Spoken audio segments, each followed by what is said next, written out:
call this, crisis. And if extreme crises occur, then we call this depression. Okay, let me just read here. The MNCs cut back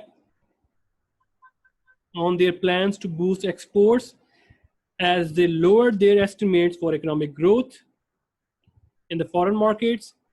As they reduced their expansion plans, what happened? They also reduced their demand for imported supplies as well. If the US is importing stuff from China, for example, raw material, but since there is a crisis, nobody will buy our product, so they will also not import from China the raw material as well. So Chinese imports also start decreasing. And you are noticing something, we are in China, we are not in US. And crisis hit US, not China. And what happened? Chinese exports and imports are decreasing.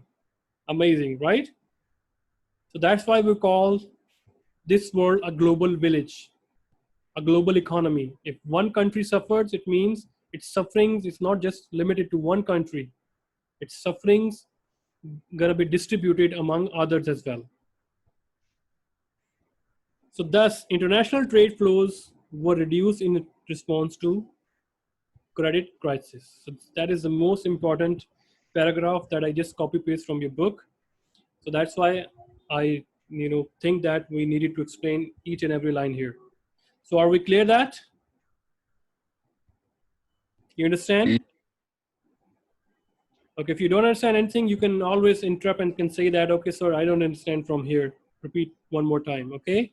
I would be really happy to listen to your questions or your queries. Okay, a related reason for the decline in international trade is that some MNCs could not obtain financing as well. So even though governments say that you cannot lay off workers, if MNCs say that, look, the forecast for the company is going to be that they're going to be financial crisis and people cannot afford my product. So I think I should lay off some workers in advance so that if financial crisis hit, my company doesn't hit adversely, okay? So I start to lay off workers right now, but the government said, no, you cannot lay off the workers. There are going to be protests and, So that's when they obtain finance. That's when they cannot obtain financing, right? Right. And then what happened? When the government. Yeah, you're right. You're getting my point. So what happened if they cannot, lay off the workers? Then workers need to work, right? If workers need to work, they need to produce more goods, and for more goods, they need to buy raw material. And when they need to buy raw material, then they need money. And the normal culture of MNC is that they need money from where? They loan. They apply loan from the banks, LCs, and all this stuff, right? So they ask that, loan from the government, so loan sometimes from the government, but mostly from the banks. But banks are very shrewd, very clever. Banks will say that, look, the company's forecast for the next decade or next year or 3 years is very oblique, is weak. So if we give you loan, then we cannot make sure that you are going to pay us our money back. And since this money is not ours, this is public money because local people save their money to us and we loan to you. If you cannot give back our money, then these people, they're going to be run on the bank for us and they can say that we are taking out of money and we are not or we are in shortage of money, so our bank can go bankrupt. You understand? So that's why there is a run on the bank, and that's why the famous Lehman Brothers banks bankrupted. It has a history of more than 100 years, and that bank just wiped out on the face of earth. So international trade is commonly facilitated by a letter of credits and which are issued by commercial banks on behalf of importers promising to make payments upon delivery. So because many banks experienced financial problems during credit crisis, exporters were less willingly to accept the letter of credit as well. Even though you get the guarantee from the bank that, I will be, paying back your money, even then, the countries where you are buying supplies, their banks will say that, look, they are just giving you guarantee. The risk is too high. We are not involving in LC. It's your only risk. So it discourages the person who want to export you, and he will say that, look, your country's problems are so high, and the chances are that you are not going to give me the money for my goods because my bank is also reluctant because you are not going to pay them money. So I'm not selling you the goods. So in that case, MNC problem is, twofold. One, its costs start rising because you cannot fire the workers due to government restriction or something. Plus, you cannot obtain the raw material as well. Why? Because there is no financing needed. So that's why we call this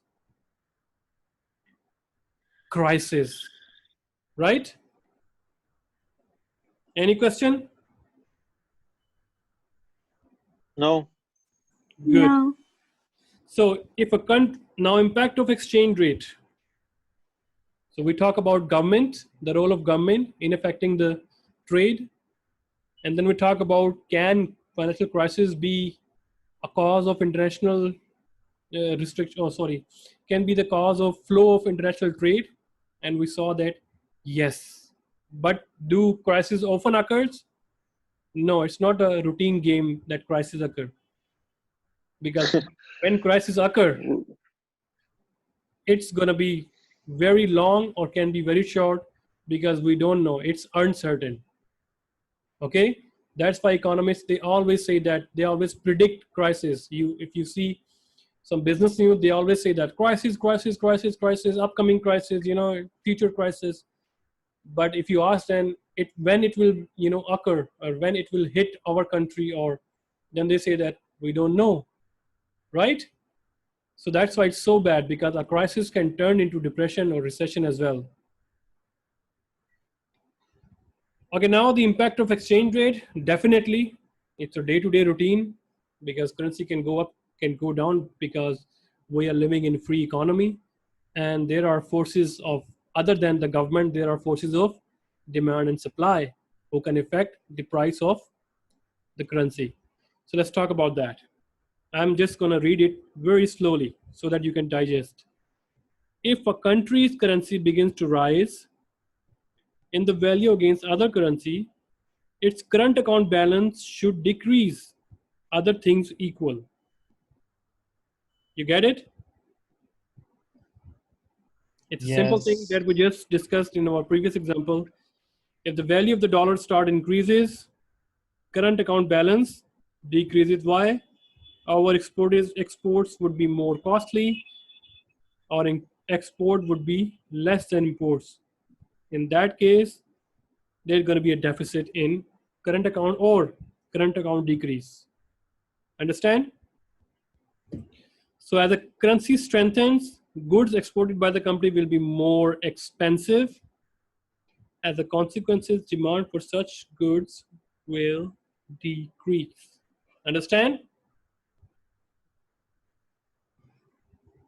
Any question up till now? No, it makes a lot of sense. I mean, yeah. Good. So this year, I really have a very intelligent class. I'm really surprised that you guys are very, smooth in understanding. Good. So if you understand this question, please Thank you. answer this concept checker. And who's going to answer Okay. this? I will decide. You just Me, read it. I will decide.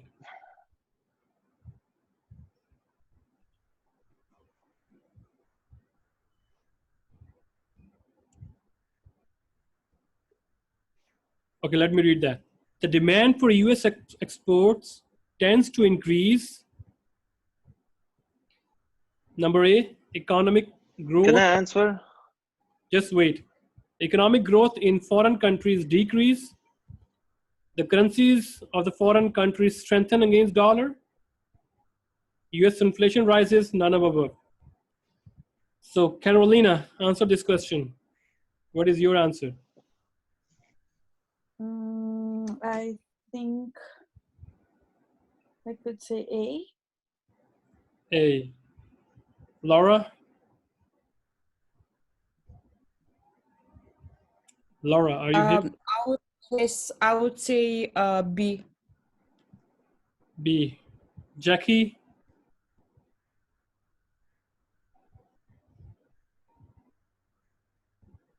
Alima?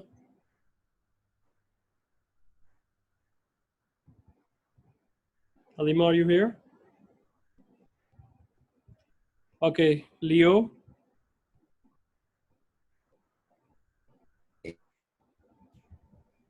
B? Leo, we can't hear you, Leo. Say again. You need to... We still can't hear you. Okay, then Ali? Just type it, Leo. It's better. Ali? Ali says, hey, he said it in the chat. Okay. Okay, then Nicola?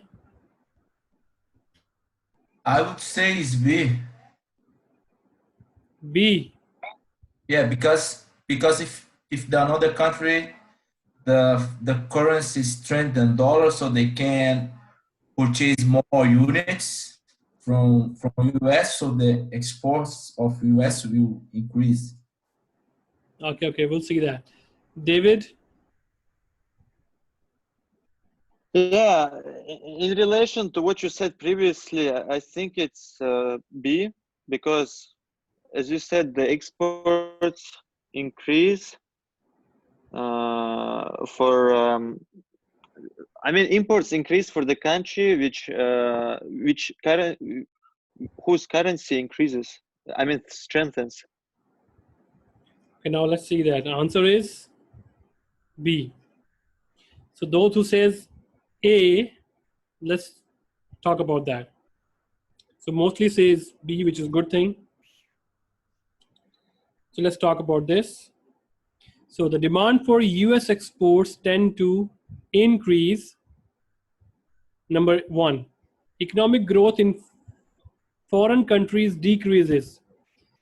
If in foreign country, you are in US and this is some other country, for example, China, if there is economic growth, there is a recession here, there is crisis here, then can they buy your product? Your product will be No, they don't less have over money. there, No, not really. right? The exports going to be less over there. B, the currencies of foreign countries strengthen against the dollar. It means yuan strengthen, not US strengthen. If yuan strengthen, then Chinese imports decrease. Chinese imports increase, but export decrease. But for us, we are here in US. We talk about US exports. So Chinese now can afford more US goods. So Chinese will import more. It means exports from US start rising. Good. What about US inflation? So you are in US and US inflation rises. It means your prices rises. When your prices rises, your export is not going to increase. So that's why answer is B. Understand? Yes. Good. Yes, sir. Sir, do we have any other question? If not, could we please take a small break? Really? Just wait. I think I'm having a break.